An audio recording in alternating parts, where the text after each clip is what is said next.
এখন আল্লাহ রাসূল সাল্লাল্লাহু আলাইহি ওয়াসাল্লাম যে শরীয়ত দিয়েছেন ১৫০০ বছর আগে, দিন ইসলাম, ওইটা অস্বীকার করলে কেউ মুসলমান থাকবে? এখানেই তো আমাদের প্রশ্ন বাউলদের ব্যাপারে।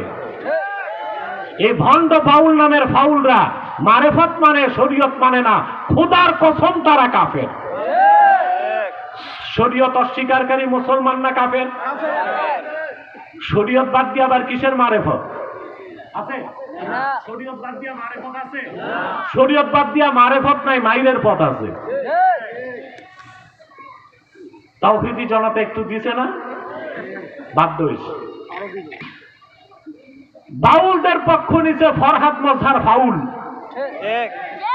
আলেমদের হুমকি দেয়, আলেমদের দেখে নিবে সে। কেন? আবুলকে কেন গ্রেফতার করছে? আচ্ছা ভাই, বিষয়টা কি এমন ছিল যে বাউলরা একটা গান করতেছিল, আলেমরা যে ভেঙে দিছে? তাইলে বলতাম এটা আলেমরা বাড়াবাড়ি করত। ঘটনা কি তা ছিল?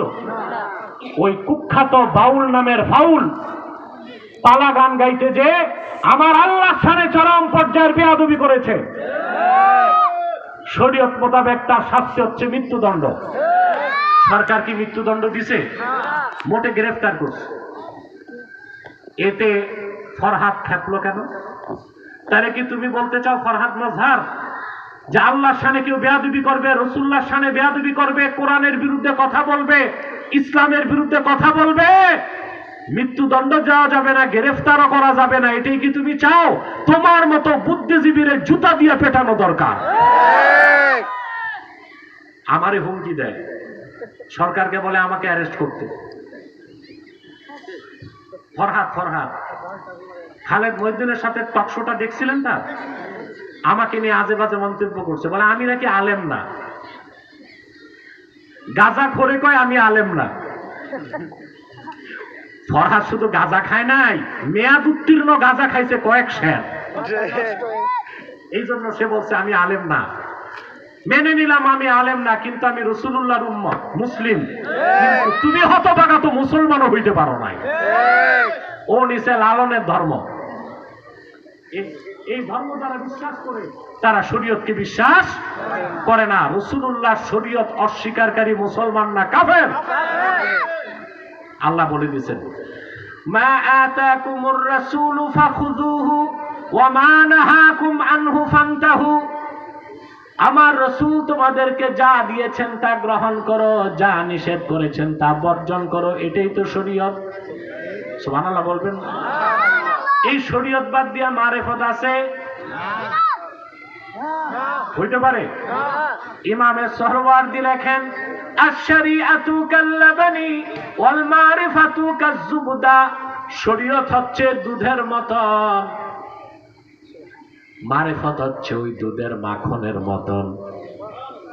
দুধ ছাড়া যেমন মাখন হতে পারে না, শরীয়ত বাদ দিয়া মারিফত হতে পারে না।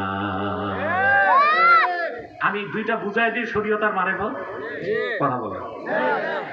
আপনি নামাজ পড়বেন, প্রথমে ওযু করতে হবে, এটা শরীয়তের বিধান। তারপর মসজিদে ঢুকতে হবে, কিবলামুখী দাঁড়াইতে হবে, এটা শরীয়তের বিধান। কথা বলেন। তারপরে নামাজের আহকাম আরকান পালন করবেন, এসব শরীয়তের বিধান। কিন্তু যতক্ষণ নামাজে থাকবেন দিলটা আল্লাহমুখী থাকবে, এটা মারিফত। এটা কি? শরীয়ত বাদ দিয়া তো মারিফত না, শরীয়তের মাধ্যমে মারিফত। শরীয়ত বাদ দিয়া যে মারিফত, ওটা ভণ্ডামি কুফরি মতবাদ ছাড়া আর কিছু না। সুফি হওয়া ভালো, সুফিবাদী হওয়া যাবে না। সুফি হওয়া কি ভালো? সুফি মানে যার দিল সাফ, যার দিল এটা তো ভালো। কিন্তু সুফিবাদী মানে ইসলামের বাইরে একটা মতবাদকে মানা, এটা কুফর।